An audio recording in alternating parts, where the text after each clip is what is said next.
নিজেদের নিরাপত্তা নিয়ে সংশয় প্রকাশ করেছে সংখ্যালঘুদের সংগঠন হিন্দু বৌদ্ধ খ্রিস্টান ঐক্য পরিষদ। আজ এক সংবাদ সম্মেলনে সংগঠনের নেতারা বলেন, সরকার, প্রশাসন, নির্বাচন কমিশন, রাজনৈতিক দল কেউই তাদের মনে আশা ও আস্থা জাগাতে পারছে না।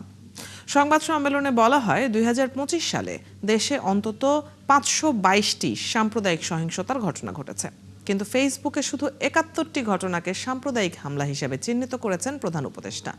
সে কারণে প্রধান উপদেষ্টার সহিংসতার সংজ্ঞা নিয়ে নিন্দা ও প্রতিবাদ জানান তারা। গণমাধ্যমে প্রকাশিত প্রতিবেদনের তথ্যের ওপর ভিত্তি করে এই পরিসংখ্যান দেওয়া হয়েছে বলে জানানো হয়। এ সময় আগামী নির্বাচনে ট্যাগ দেওয়া বা ভোট ব্যাংক হিসেবে সংখ্যালঘুদের চিহ্নিত করা বন্ধের দাবি জানিয়ে নেতারা বলেন, এখনও ভয়ভীতি রয়ে গেছে। তাই ভোট কেন্দ্রে যেতে চাইলেও নিরাপদে যাওয়া এবং ফিরে আসার পর নিরাপদ থাকা নিয়ে সংখ্যালঘু সম্প্রদায় অনিশ্চয়তার মধ্যে রয়ে গেছে। চলতি বছরে অর্থাৎ ২০২৬ সালের ২৭ জানুয়ারি অর্থাৎ গত পরশুদিন পর্যন্ত যদ্দূর তথ্য সংগ্রহ করা হয়েছে তাতে দেখা যায় এই পর্যন্ত ঘটনা সংঘটিত হয়েছে ৪২টি।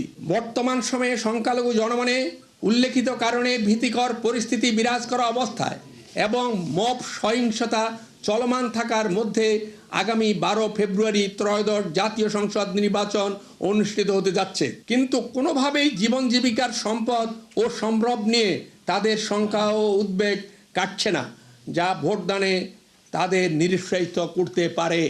৫৪ বছরে আমাদের যে অবস্থাটা ছিল বাংলাদেশে সাম্প্রদায়িক নিপীড়নের এবং বিচারহীনতার যে অপসংস্কৃতি, সেখান থেকে তারা বের হতে পারে নাই। একই ধারাবাহিকতার মধ্যে এই দেশ পরিচালিত হচ্ছে প্রফেসর ইউনূসের নেতৃত্বে। শান্তির নোবেল বিজয়ী ডক্টর ইউনূস আজকে সাম্প্রদায়িকতার একটি নতুন সংজ্ঞা এনেছেন। সেই সংজ্ঞাটি হলো, মন্দির অঙ্গনে বা উপাসনালয় অঙ্গনে যদি কোনো ঘটনা ঘটে সেটাই হবে সাম্প্রদায়িক। রাষ্ট্রে বা সমাজে অন্য কোথাও কোনো ঘটনা ঘটলে সেটা সাম্প্রদায়িক হবে না। এই যে নোবেল বিজয়ী এই যে উদ্ভট বয়ান এবং সংজ্ঞা, এটিকে তীব্রভাবে আমরা প্রত্যাখ্যান